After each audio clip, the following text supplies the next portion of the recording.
friend is someone that you can really trust. You can trust that they won't hurt you, and also that they'll help you out if they can. We get together and we'll say things at exactly the same time in exactly the same tone of voice. It's kind of scary sometimes.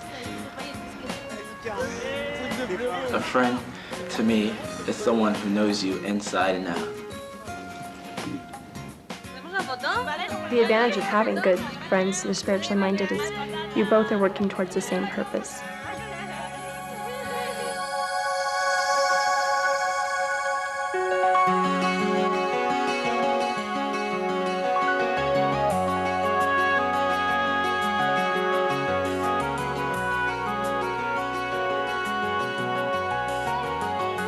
Coming up on Young People Ask, roadblocks to friendship.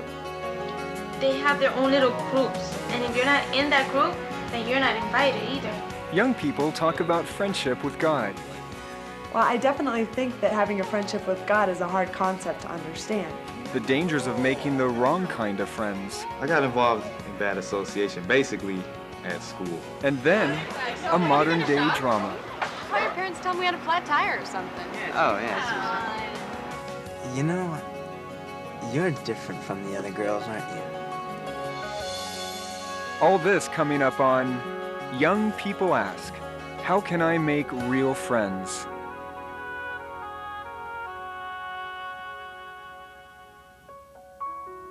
There exists a friend sticking closer than a brother.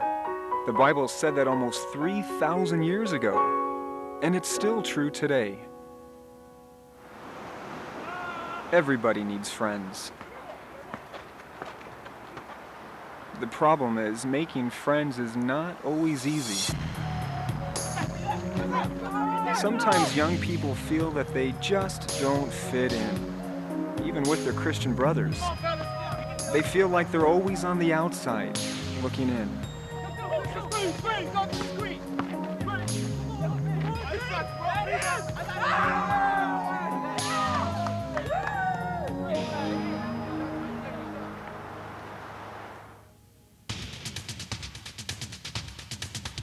The road to friendship is not always an easy ride. Young people in 4 different countries told us of some of the roadblocks they've encountered. The first roadblock, feeling left out. They have their own little groups, and if you're not in that group, then you're not invited either. If you're not at a certain age, you don't belong. It's like at amusement parks. If you're not a certain height, you can't get on the ride. That's what a lot of young people do to you. Being ignored can affect us a lot. You can get so sad that you just don't want to open up to anyone. For me, when I came from Bolivia, I got here and I had no friends. I felt so strange. Everybody speaking a different language. Everybody looked different than me. Well, being shy, at times, it could seem lonely because you're either too scared or too shy to associate with them, so you rather stay home and just do your own thing. Whether you're young, new in town, or just shy, it hurts to feel left out. But there is a solution to these problems. Following the advice of God's Word, the Bible. It has the best advice on friendship ever written. For example, Philippians 2:4 gives us one of the keys to making friends, taking a personal interest in others. If you show interest in other people, they will do the same for you. If we want to have friends, we first have to be friends ourselves. You have to take the initiative. My mom's always pushing me. Okay, I want you to talk to a certain number of people at this meeting. I'm trying to widen out. A good place to widen out is at the Kingdom Hall. Good, how's it going? Take care. Why not take the initiative and try to meet people? Hey, how you doing, Will? It's good to see you. Very good to see you again. I like to arrive at meetings 20 minutes before they begin. In that way, I have the opportunity to speak with more people. Probably the best way to meet people would be by going out in service. They put you with a person that you might not actually talk to usually in the Kingdom Hall, and then you're like, oh man, I'm with this person, and I wanted to go with this sister or something like that. Eventually, you start talking, and that's how you meet the person. You get to know them better. Feeling left out is just one roadblock to friendship. For some young people, another roadblock may be personality. I think somebody who really is out to impress everybody really turns people off because they constantly talk about themselves and don't really listen to what everybody else has to say. The whole conversation is on that person. You wouldn't like to be with a person that's conceited, because all the time they're just talking about themselves. I get the impression that once people get to know me, they no longer want to be my friends, because I'm very impulsive. Well, I yell a lot. Sometimes we need to make changes in our personality. As the Bible says, we must continue to be readjusted. God can help us to make these changes. I pray to Jehovah for self-control and that I become less impulsive. Each time I pray to Jehovah, I ask him to help me, and I feel things are getting better. If you feel insecure and you want people to like you, one thing to be careful of is not to become too overbearing or neurotic or nervous and try to really force it. The best way to make yourself likable is to be yourself. Don't try to be someone that you're not, because if you try to put on this front or a different person, people are going to see through that. Another way to improve our personality is to learn to communicate. Ecclesiastes 3:7 says, "There's a time to keep quiet and a time to speak." I've been told I talk a lot. But now I'm going to be quiet for the rest of the interview. There's a time for everything. There's a time for everything. And that's something I had to learn. I think knowing how to listen is one of the most important things, right? Because in a friendship, there's communication and there's dialogue. It shows you're interested in others when you don't interrupt the person who's talking. A true friend knows how to listen to other people's problems. When your friend starts telling you his feelings, but you ignore him and go on to something else that you want to talk about, well, that wouldn't be very nice. And he's going to say, "What kind of friend is that?" Working on our personality can help us to win friends. Even so, we can hit another roadblock when friendships seem to become too close. I tended to be very jealous with my friends. I wanted them all for myself. So when they were friendly with other people, I would get offended and I wouldn't speak to them for a while. I like to have a friend, but I also like to have my space, because I've had that experience when they get so close to you that they just don't want to let go. At 2 Corinthians 6:13, the Bible tells us to widen out. Don't let your one friend be your answer to happiness. If they're just relying on you, then they have the problem of not widening out, and they're missing out on so much more of what's in the congregation than just you. Widening out opens up opportunities for friendship that you may have overlooked. A bunch of the guys will always be together. And then we noticed this other guy that's always been alone. At the beginning, we used to think he was like, this guy's not worth it, he's not good. So our surprise, the guy was really nice. He was really funny. There's never been a lot of young people in our congregation, but we looked around to see who we could get along with, even if we weren't the same age. We also looked in other congregations. Now we have a nice group. Yes, widen out. Get to know the brothers and sisters in your congregation. Learn to enjoy variety of people, people of different ages and backgrounds.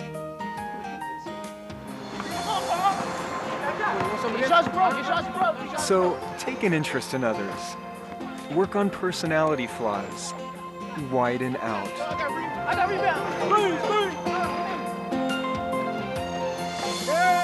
When you follow Bible principles, you'll find that others enjoy being around you, and making friends becomes easier.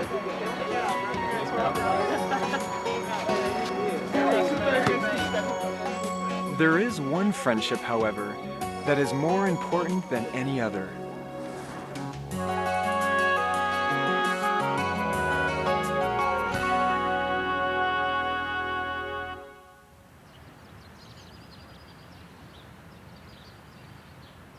when I was younger, I didn't really think of Jehovah that much as a person. Well, I definitely think that having a friendship with God is a hard concept to understand. I like the scripture that says, taste and see that Jehovah is good, because if you want to get to know Jehovah as a friend and develop a relationship with him, you do have to put forth effort, and you have to take the first step, you could say. That you have to see Jehovah as a person and that he's real. And that when you pray, you know that he's hearing you. When I'm all alone, I take advantage of the opportunity to talk to him. I talk to him all the time. There is no greater feeling than having Jehovah as your friend, and it's worth the effort. Friends in your life come and go, but the only person who will never truly leave you is Jehovah. He can be your friend forever if you want him to be. Our family went through some hard times having a single mom. We didn't know where our next meal was coming from. We would be able to pay the rent. And that's I think the biggest thing I've learned in my life is to throw that anxiety upon Jehovah. And he'll take care of you. And every single time, without fail, he's come through for us. My parents weren't in the truth. The only thing I had was Jehovah. So I had developed a real relationship with him. When I think of a friend, I think of somebody you desire to tell your feelings to, but you can always tell Jehovah anything. Through the good times and the bad, one way or another, I've seen that he's always helped me to continue. Whenever I have a problem, whenever I'm down, I always know that I can go to him anytime that I want to for anything.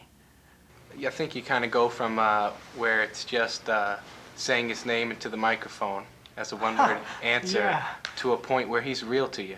And he's there, and he's in your everyday life, and you want him there more than anything because he's your friend, and you know that he's the best friend that you could ever have.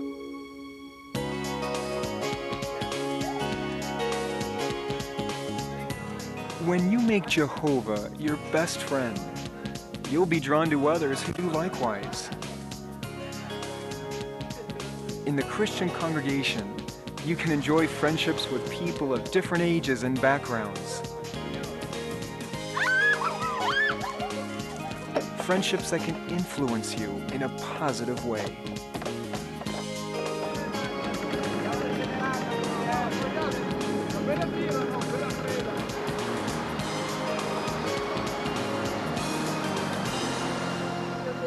What helped me more than anything else was the help from the other young people in the congregation. They always tried to include me, not only in recreation, but also in spiritual activities. I think that having friends that are older than ourselves is a good thing, because we can talk to them about our problems. Then, as friends, they'll help us. Older brothers and sisters that are your friends, I mean, I've experienced it. They're the best listeners. I like to play ball. At first, I didn't want to hang out with them because I look at them, they're all quiet or they're too old. They can't play. So one day we're like, all right, let's go after the meeting and play basketball. I was surprised these guys could play. We beat you. We beat you in basketball. They beat you. My main adult friends are my parents. I think they're the ones who can give you the best advice, since they love you more than anyone else. I talk to my mom and dad, and they listen. And I know that sounds very storybookish, like it's out of some story fairy tale, but it's what happened to me.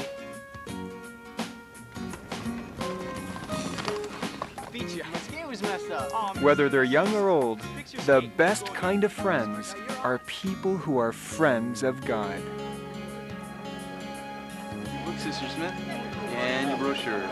Perfect timing. Among true Christians, you can find friends who will not hurt you, but who will help you. You can have friends who won't tear you down, but who will build you up.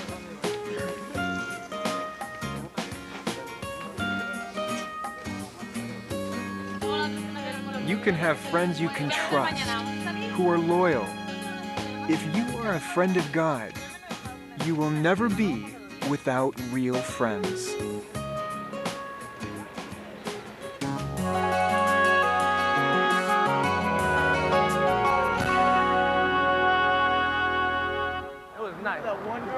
Kayla? Oh, yeah. That girl is off the hook with slamming. Oh, man, she looks Not everyone is satisfied with wholesome Christian association. It runs in the family. Some are envious of young people who seem to be more exciting, who seem to be having a good time. When you're young, you need to feel accepted and to belong to a group. You jump through all kinds of hoops. You do all of these kind of things with your attire, with the way you wear your hair, with the way you talk, with the way you stand, to try to fit in. Everybody bought the same pair of sneakers, and it was like, if you didn't have these sneakers, it's like you weren't cool. That desire to fit in can be harmful if it draws you to the wrong crowd.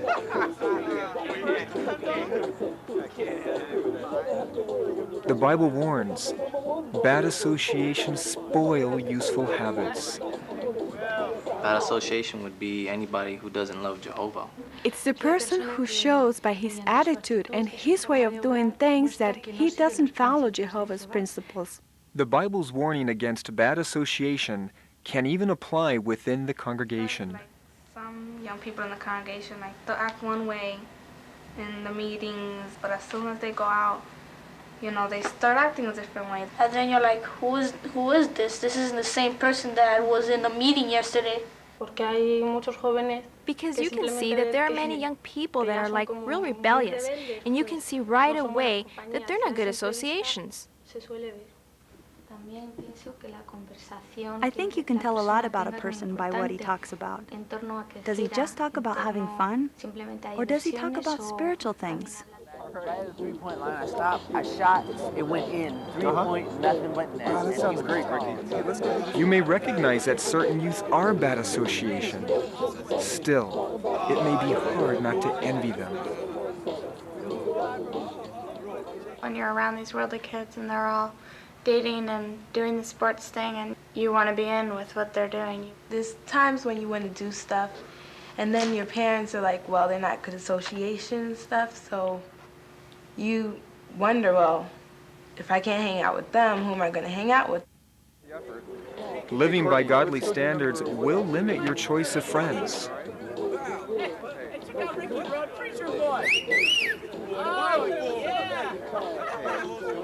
It will also make you stand out as different. There's a lot of pressure on you as a witness. They think you're weird, that you belong to a sect or something strange.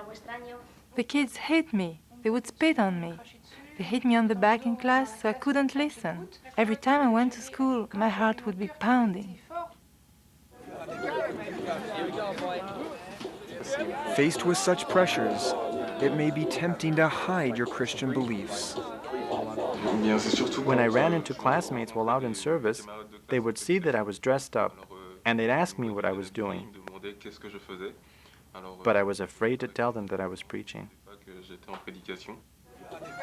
The desire to be liked, to fit in, to be like everybody else is powerful. So powerful that some even secretly crave association with the wrong crowd.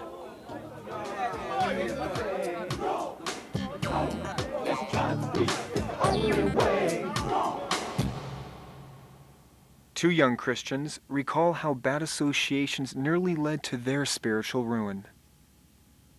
I got involved in bad association basically at school. I sought out people who were those things, like exciting and cool and fun, and witnesses that were leading double lives. Some of them sold drugs, anything from marijuana to crack cocaine. It pretty much started off with drinking. Selling drugs was the end thing to do. The guys were going around with beepers. They had money. For some reason, I felt that I could sell but not use. We'd go to some parking lot somewhere and pull out the booze. Basically, it was all done at school. My mother was out service, my dad was working, so they didn't know what I was doing. Oh, definitely. It affects you spiritually. You constantly are feeling guilty, of course. I really didn't have any love for Jehovah in my heart. If it was there, I couldn't feel it. I knew what the Bible said, as far as any of the other children in the congregation, I could give you the same answers they did. So it wasn't the head knowledge but it just wasn't in my heart. There's only so much you can do for so long, and you're eventually going to get caught. Then my mom, she pleaded with me basically to give Jehovah one more chance. It all came out, so we had lots of elders meetings. So I really made an effort to, try to have a relationship myself with Jehovah. Oh, telling my parents was harder than anything. Because when you're involved in wrongdoing, you think, this is me I'm hurting. I know I'm hurting myself, but I decide to hurt myself, and it doesn't affect anybody else. And then to speak to them and let them know how you've let them down.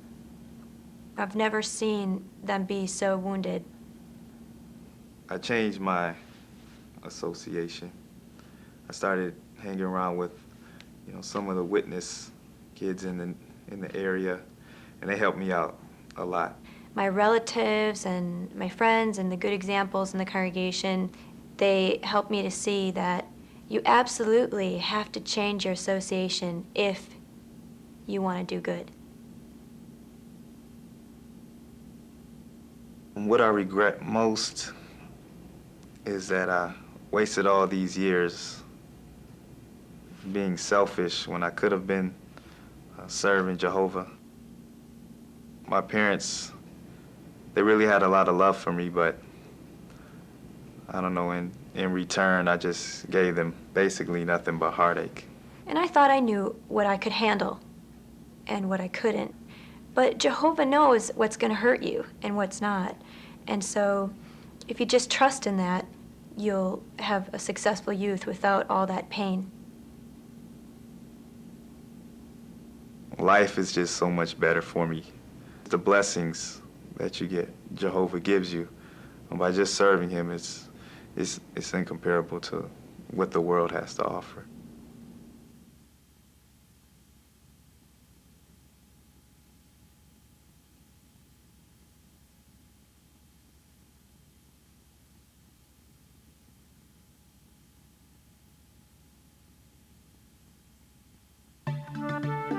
Back in Bible times, a young woman named Dinah got involved with bad associations. What were the consequences? Cast members of a modern-day drama recall the Bible account. Dinah was the daughter of Jacob. She moved along with Jacob's family to a new area. The scriptures say that she used to go out to visit the daughters of the land. It was a custom with her. She was putting herself in a compromising situation. At some point, a Canaanite man named Shechem noticed her. He was the most honorable man in his father's house, but he was still not a worshiper of Jehovah. He was handsome. He had his pick of women. But there was something about Dinah that must have attracted him. It had a lot to do with her innocence and her inexperience. She was a virgin. She was not like all these other Canaanite girls. She put herself in a compromising situation. She allowed herself to be alone with Shechem, where he took advantage of the situation. They might have just started talking or, laughing about something, and one thing leads to another. I'm sure it would have been devastating. Because he forced her to have sex. She got herself into this situation, and that she'd hurt not only her family, her father, her parents, but Jehovah too. Even though the Dinah account is from history, that it still definitely applies today. This kind of situation can definitely happen. I think this drama is going to help a lot of people, kids and adults, to see that what happened to Dinah could happen to any of us if we let it.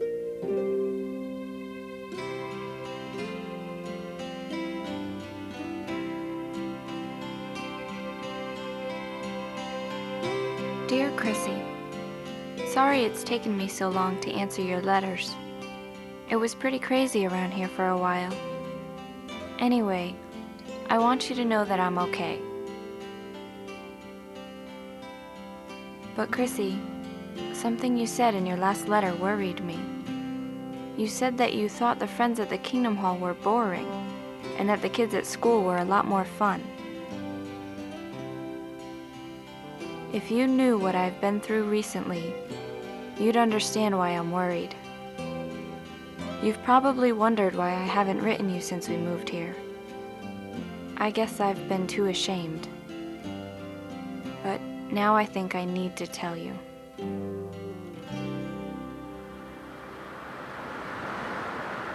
I understood why we had to move, with Dad getting the new job and everything, but that didn't make things any easier. I was leaving behind all my friends.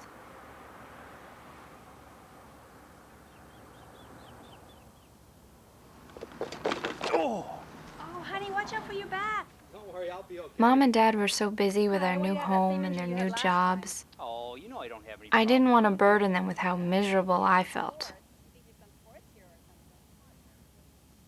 I started writing poetry again. It seemed to take my mind off my loneliness. At the new congregation, Mom and Dad were eager to make new friends. This is my wife, Julie. Hi. I had a major attitude problem. Well, it was nice meeting you, Tara. Yeah, same here. I wonder what was wrong with her. Yeah, I don't know. Hey, you must be Tara. Hi. Hi. I just met your parents. They are so nice. Thanks. Well, anyway, my name is Stacy. Do you mind if I sit down? There was this pioneer sister, Stacy Evans. She tried really hard to be nice. So, I hear you're from Lucinda Falls? Lucinda Falls. Oh, Lucinda Falls, sorry. Pretty small town, huh? It's not that small. Oh, sorry. I That's didn't mean okay. to. Must be pretty hard being away from all your friends, huh? Excuse me, brothers. Could everyone please find their seats? Stacy, it was nice meeting you. I just wasn't ready to make any new friends. Chrissy, I had never, ever felt so alone. And school was the final brushstroke on this portrait of misery.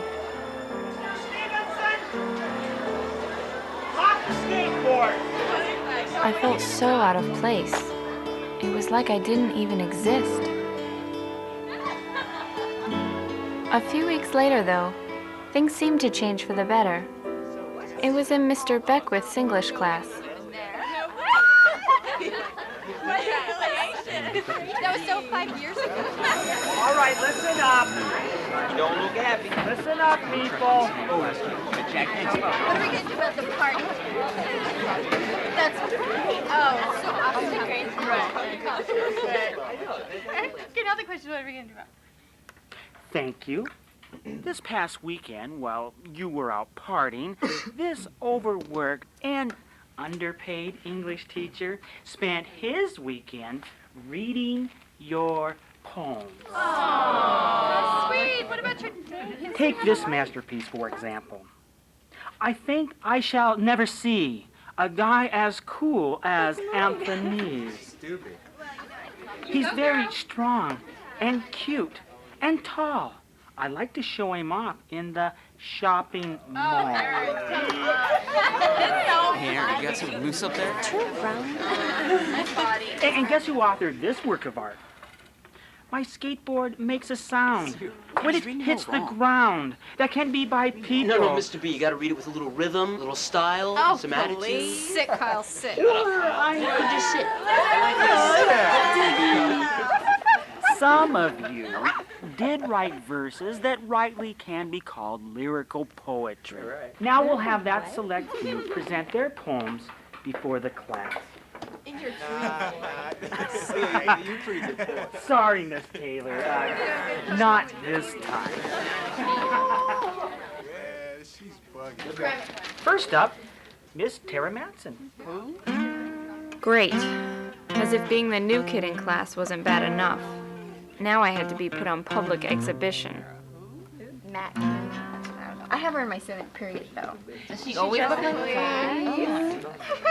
Farm girl. I was sick. I remember the day I caught loneliness. Okay, come on. I remember the day I caught loneliness. It was the day we moved away. It lay like a stone in my lap, and no matter how I tried, prying, tearing, it simply would not go away. I never knew emptiness until I moved away. I remained a pebble, lost in this world so vast and uncaring. Cast aside, passed by, left astray, I took steps to destroy it before it sapped me, crushed me, left me victim. I pulled harder, ripping that stone right from my heart, and threw it all back into the void from where it came. Yes, I had thrown loneliness away. Thank you, Miss Madsen. Excellent work. Notice her use of simile when she says, it lay like a stone. For weeks I had been in my lap. invisible to these kids. That contributes to the lyrics. Suddenly they noticed me. Thank you. Do you know what this shows me? That you're all capable of writing poetry. It's just a matter of making the effort. Don't forget, people, due Friday, dramatic dialogue theme, suffering, loss, partner optional. So, you're a math genius too. Oh, hi, Lori. And some kind of frustrated poet just waiting to be discovered. I wouldn't say that. Well, Mr. Beckwith sure drooled over your poetry. So? So, I figure you're the one to help me with the class assignment. You mean the dramatic dialogue? Yeah, theme, suffering, loss. Anyway, I have to get an A on it. Why, you're flunking English? No, but I gotta pull my grades up in order to get into college. So I figure you're the one to help me with this. I was planning on working on it by myself. Come on, Tara. Mr. B said we could use a partner. Look, Lori, I'm sorry, but I like to work alone when I write. Please, don't make me beg. I actually felt sorry for her. Is that a yes? I guess. Yes. Okay, I'll pick you up tomorrow and you can go to my place. Your place? Why can't we just do it here? This place is gross. Besides, we'll have a lot more privacy. Okay, ciao. Going to her house wasn't exactly what I had in mind. But at the time, I couldn't think of any way to get out of it. And I have to admit, I was a little curious about this girl.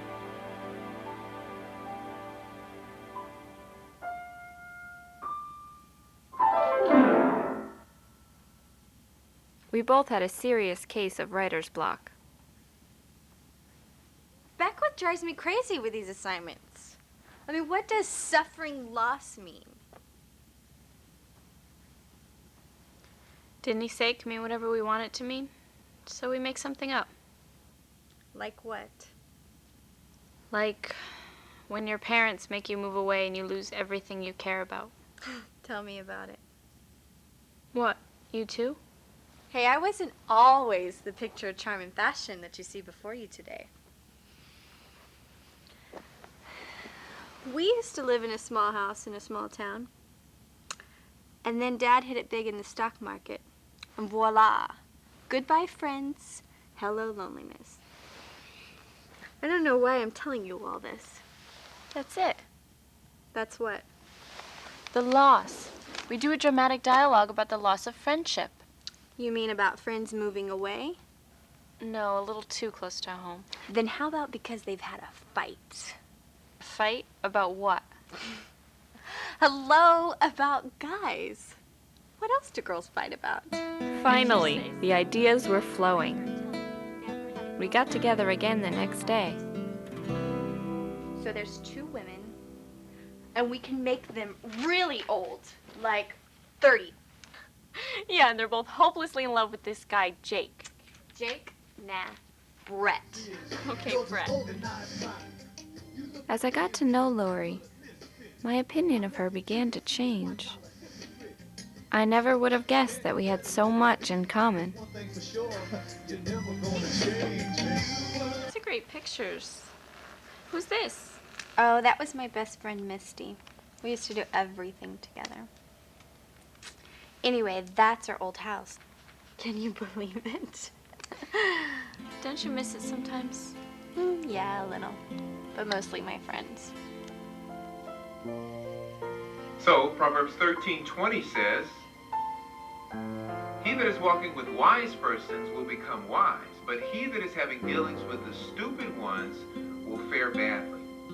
Now, when the Bible says stupid ones, it's not talking about people who are unintelligent, but about people who do not follow godly standards. All I could think about was getting together again with Lori. You can't have him, Alexandra. Brett is mine. Perfect. Let's take it from the top. You can't have him, Alexandra. Brett is mine. Yours? Well, you don't own Brett, Kimberly. Yeah. What about me, Alexandra? That's the problem, Kimberly. It's always been about you. Doesn't our friendship mean anything at all to you? Here it comes. Our friendship? Write it off as a loss, honey. Your loss, my gain.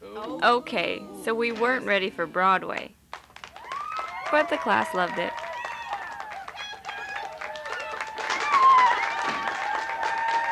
A week ago, I couldn't stand this girl. Brilliant. Suddenly, Lori's friends didn't mind being seen with me. That was so great. You guys should try out for the school play. Okay, no, that was just for an A. But you have definitely earned a seat at this table, Tara. Yeah, we had an opening for a literary genius. Erin, please, I'm no genius. Ooh, and so modest.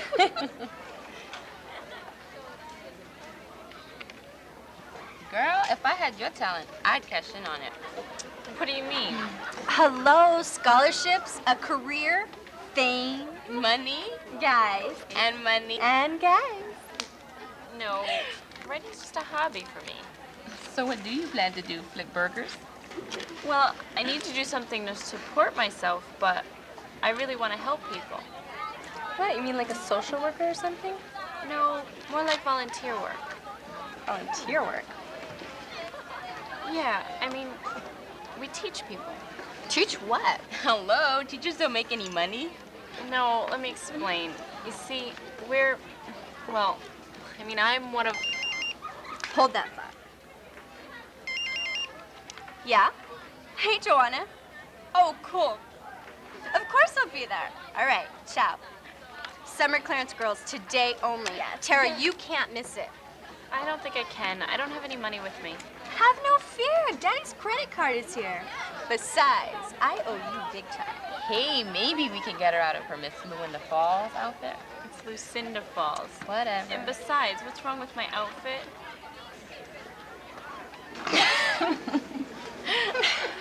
Now I was in Lori's circle of friends. But I had to make a few changes to fit in. Oh, that is such a I love it. Check this out. Great. Hey. Wait till Mark sees you. Mark? Hello, Mark, in your English class, Mark. He's been checking you out ever since your little poetry reading. He's cute, and Daddy has big bucks. Not to mention that he's recently become available. I could definitely see you two together. Together? I don't want to be together with anyone. We could set you up. Well, if he's so great, how come none of you are interested in him? I'm seeing somebody already. Ditto. And I'm with Anthony, remember? And he's in college, thank you. Besides, I'm not into the sensitive intellectual type. Yeah, just like that last mutant you were dating. The intellectually charged type. Don't even get me started on some of the losers you've dated. Anyway, you are interested, aren't you, Tara? Well, no. I mean, I don't know. Don't worry, Tara. We'll arrange everything. Arrange what? Arrange what? The girls also figured I needed a little help with my social life. Mark, she's way different from the other girls you've dated. I mean, she's into charity and volunteering and that sort of stuff. She wants to be a social worker or something like that. Oh, hi, Tara. Mark, you are so funny. Hi, Tara. Hey, Tara, we saved a seat just for you. Thanks. You know Mark Chandler, don't you?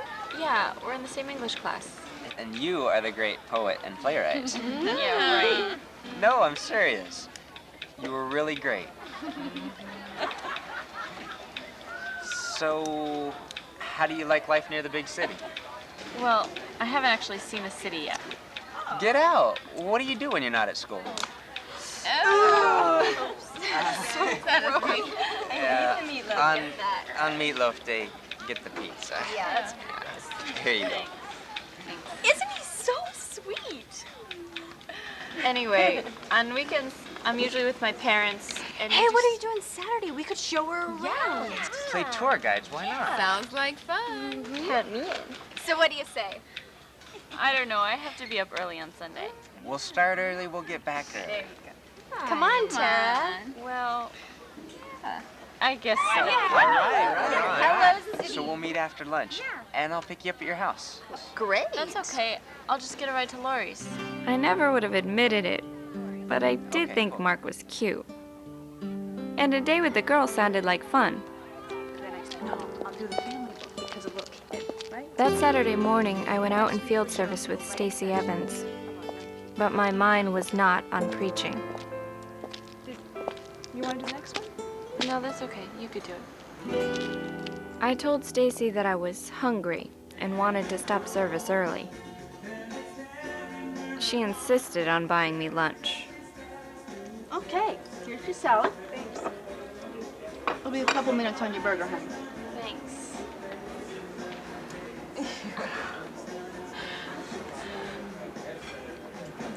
So, how are you doing?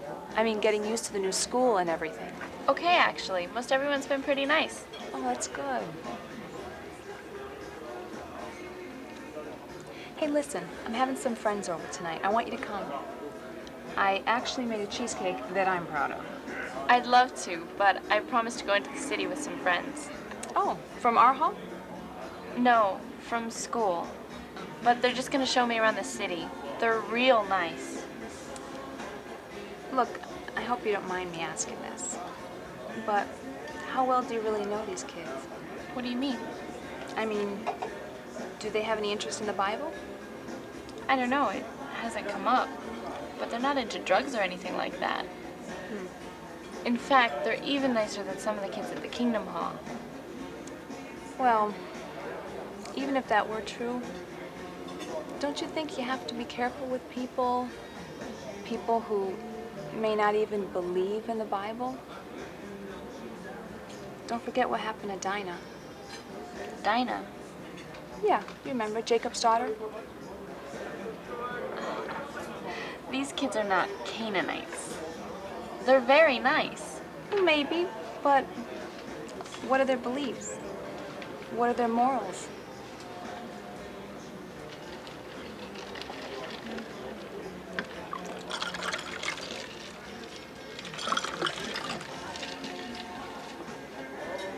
So you're saying that I shouldn't be friendly with anyone in school who isn't a witness? No, no, no. I'm not saying that at all. I mean, the Bible tells us to love our neighbors.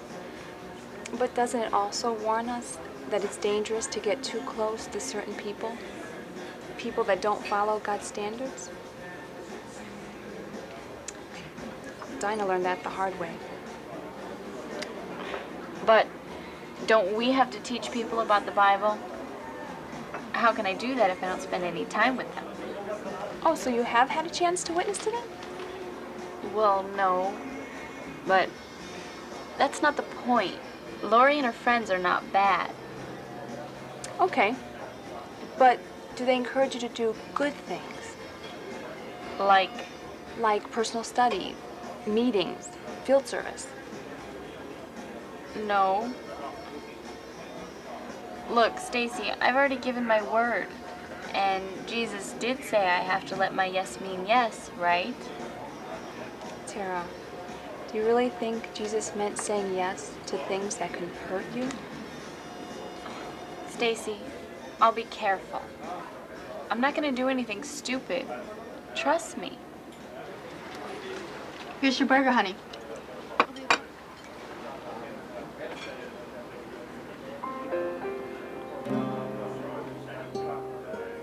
Stacy's words affected me far more than she realized. But I had already made up my mind. And let's go. You know Tara's gonna turn into a pumpkin. Just squeeze. I lied to my parents and told them I had plans with some friends from the congregation.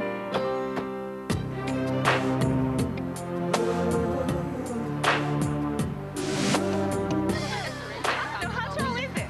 It's like 300 or 400 stories. Not like 200. Does it matter? It's just tall,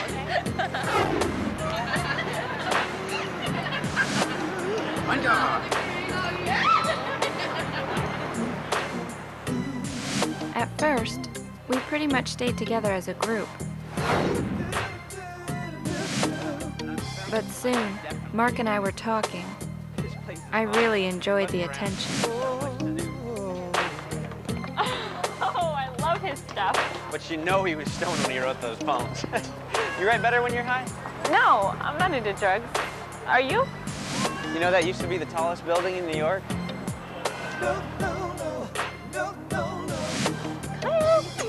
Children! You want us to lift you up so you can see? Mark made me feel special. And the more I got to know him, the more I liked him. I wasn't going to let anything spoil this day. Well, you know, I knew I was supposed to get I knew you'd like it. Let's see what's down the street. Okay. I like.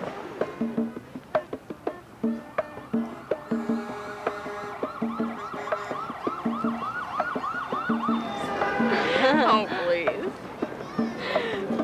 They're pretty good. Not bad.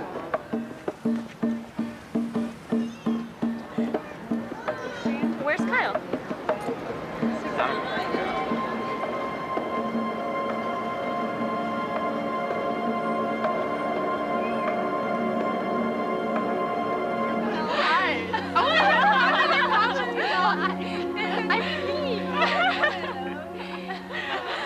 Mark, Lori, everybody, thanks.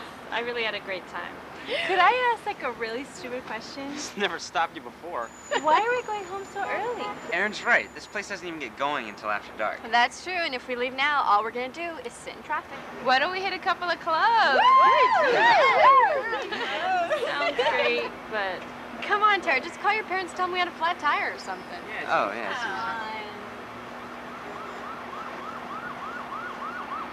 no, I better get home. I want to go home now. People, have no fear. Thanks to me, your evening will not be a total waste. Oh, so you're leaving? Now you know I don't touch that stuff. Stunts your growth. You're lost. Kyle, put it away before we get busted. Oh, I hope that's the good stuff. The best. Hey, my parents are gone. Little party at my place. Yeah. Too bad, Tara, you're missing out. Tara, are you okay? Yeah, it's just that. Never mind. Well, we better get Tara back home before she misses her bedtime. To be honest, Chrissy, I probably would have stayed. But it was getting dark, and I knew I'd never get away with coming home that late. Hey, don't forget about that party. Oh, very good. Guy there. All right, see you there. Bye, Mark. Mark told me he didn't mind taking me home. Oh, Mark, you want to make your next left? Wait, Tara, there's one more place you got to see. Mark, I've got to get home. I'll get you home. Trust me. Mark.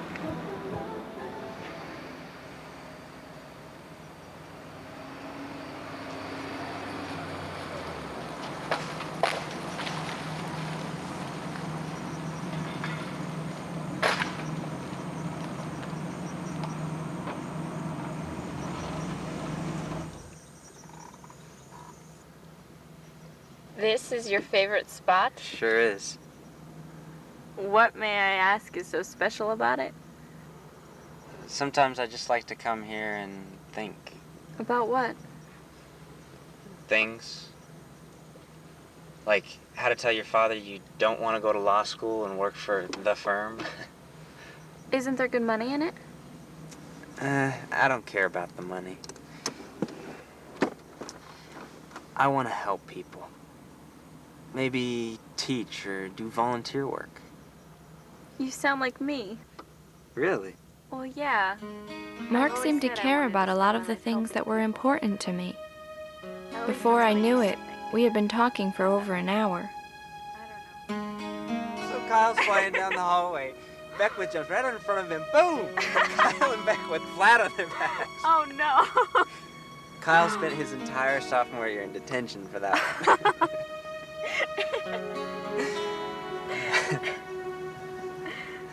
Tara, you know, oh, never mind. No, what? You're different from the other girls, aren't you? Different? Is that supposed to be a compliment? Yeah. I mean, I've never met anyone like you. I could tell from your poem. Well, you know, I was really impressed with your poem, too. Oh, well, thanks. But yours told me something. Told you what? That you've got a lot going on inside. I mean, Lori and the other girls are okay, but they're all so empty. You're different. Chrissy, I can't believe how close I came to breaking Jehovah's laws that night. Things went way too far, and Mark wanted to go much farther.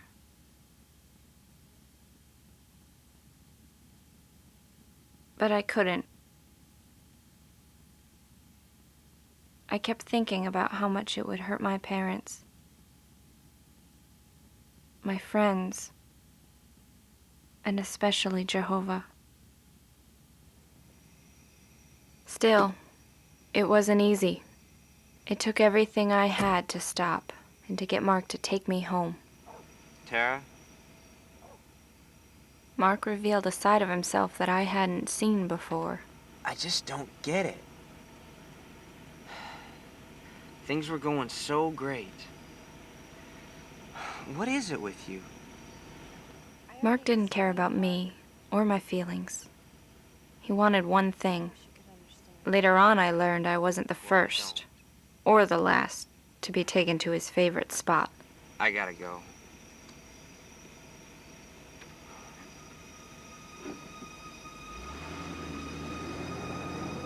I felt so stupid, so naive. It was wrong to be alone like that with any guy, but especially one who didn't serve Jehovah. I let Mark know that I would never go out with him again.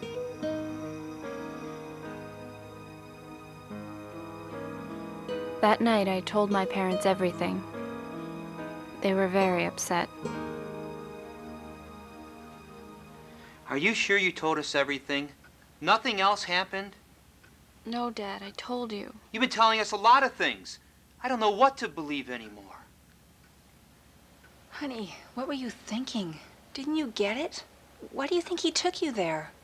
Don't you know what he wanted? I can't believe this. After a while, things started to calm down, and they really listened. Tara, it took a lot of courage to tell us all that. Sorry I got so angry. That's okay, Dad. I just wish I came to you and Mom sooner. Maybe this wouldn't have happened. Honey, we're just glad things didn't go any further than they did. I know, but I still feel awful about what did happen. And so do we. We got so wrapped up in our new jobs, the house, that we didn't even see what you were going through. Honey, we're going to do everything that we can to help you get through this. It's been a long day. Let's get some rest and we can talk about this tomorrow.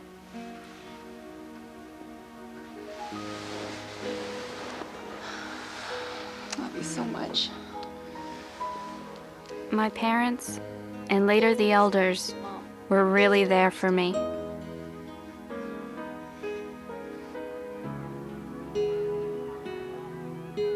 The heart is more treacherous than anything else. I had heard that scripture 1,000 times before, but never gave it much thought. Now I couldn't stop thinking about it. I wanted to be liked and accepted so much that I was willing to hide who I really was. I had to start setting things straight. It was so perfect. I mean, what was the problem? I know Mark practices safe sex. Lori couldn't believe that I turned Mark down. It's because... Because of what? Because of what I believe. I don't get it. I mean, it's my religious beliefs, Lori. Look, Tara, I went through a lot of trouble to get you guys together. And now you've suddenly gotten religious? What's up with that? I haven't suddenly gotten religious. This is what I've always believed. I guess I just forgot who I really am and what I care about. Don't you care about Mark? I did, but I shouldn't have gotten involved with him. And I'm definitely not going to do something immoral with him. Who said do something immoral? I have morals. I'm not saying that you don't. Then what are you saying? That I don't believe in having sex before marriage. If it's with somebody that you really care about, what's the big deal? The big deal is that the Bible says it's wrong. Do you have to do every little thing the Bible says? Look, Lori, I should have told you this before. I'm one of Jehovah's Witnesses. You are? Yes, and we take the Bible seriously. It says sex is for two people who are married. You're kidding, right? No, I'm not. Okay, so it didn't work out with you and Mark. But don't forget about the party Friday. Maybe you'll meet somebody else. Somebody who's more like you. No, Lori, I don't think so. Not there. Well, then just come and hang out with us girls. Thanks, but I just wouldn't be comfortable at the party. Okay, so you don't want to date guys, and you don't want to go to parties. Don't you people have any kind of fun? Of course we do. The Bible doesn't condemn fun. I would love to explain my beliefs. Maybe then all this would make more sense to you. I don't know, Tara, it's late. Maybe another time. Telling her all that was not easy, but it was worth it. I think that Lori respected me for it, and it felt good to finally stand up for what I believed. I just wish that I had spoken up earlier. It would have saved me a lot of pain.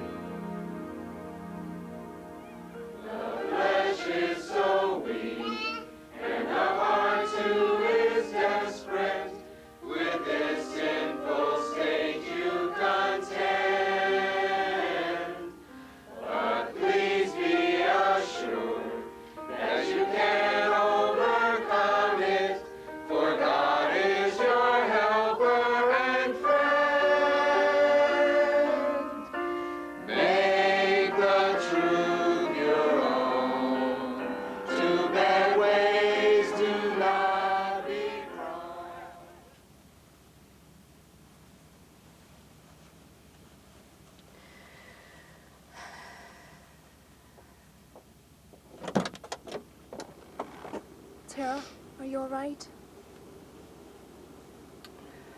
Are you sure?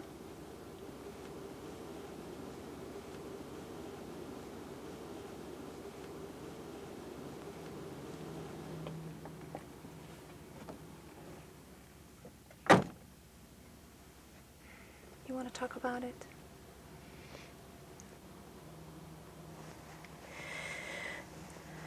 Stacy, ever since I've moved here, you've been trying to be my friend. And I've acted so stupid. Why do you keep trying? Because I don't think you really like this. I think I'm looking at someone who's going through a hard time and who really needs a friend. And I'd like to be that friend, if you let me.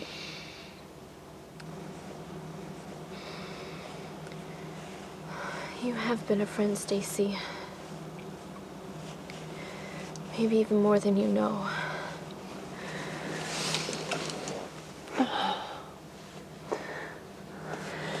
I'll be okay.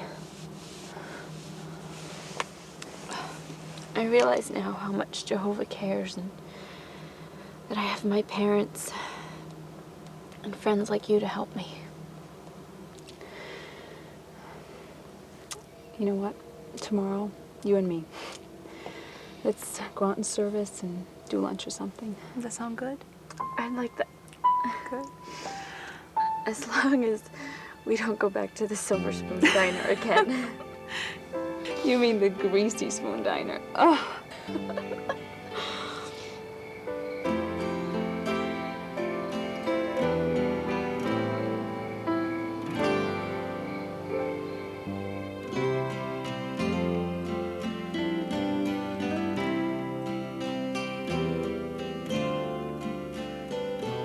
Chrissy, that was months ago, and I'm finally getting over things and feeling much better. I see things a lot differently now. I realize that being in the truth means more than just going to the Kingdom Hall with our parents. That we really do have to make the truth our own. Being with people who want to do the same thing can make a big difference. Perfect timing. I just finished a letter to an old friend. Oh, really? From back home? Yeah. Excellent. Hi, Meg. Hi, Lynette. Hey, thank you. Oh, thank you. So how was service for you this morning? At first, I didn't think I had anything in common with the friends in my congregation. But you know what? We have the most important thing in common we could have. Our friendship with Jehovah. Things are going great with my parents. I'm a lot more open with them now. Why don't you just go ahead with the girls and we'll just meet you over there, okay? Okay. And I let them know how I really feel. We've gotten a lot closer. See you there. I love you. Love you. Hey, Tara, does this mean your dad's gonna try and be a sports hero again? That's right, like the last time. Isn't he in traction for like a month? Hey, I heard that. Just kidding, Brother Madsen. Sometimes I used to think I was missing out because I couldn't do everything the kids in school did. Now I think that they're the ones missing out. Maybe there are a lot of things a Christian can't do, but there's a lot of things we can do. The friends in our congregation get together all the time. I can't wait for you to meet them when you come out and visit. I hope that's soon. Come on, guys. I wish I could go back and do things differently, but I can't change the past. I can only move forward and try to learn from my mistakes. You see, I've learned something very important. Something that I will never forget. Who my real friends are. And Chrissy, I hope that you will always be one of them. Forever. Love, Tara.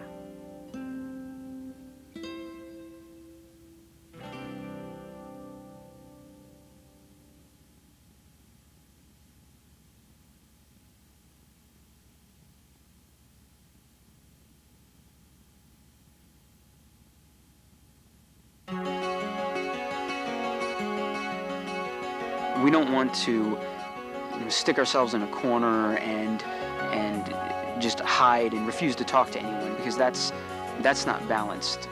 There's nothing wrong with talking to the kids at school. We can be friendly with them because we're obviously going to have some of the same interests. But there's a certain line that we just won't cross. Kids that witness kids, they need to be honest with the kids at school. They need to let them know right away. You bring it up. You tell them what your beliefs are, that you're Jehovah's Witness. They're proud of what they are. Kids today need to recognize that there are good associates within the Christian congregation. They can have a great time and yet still live up to Bible standards and Bible principles.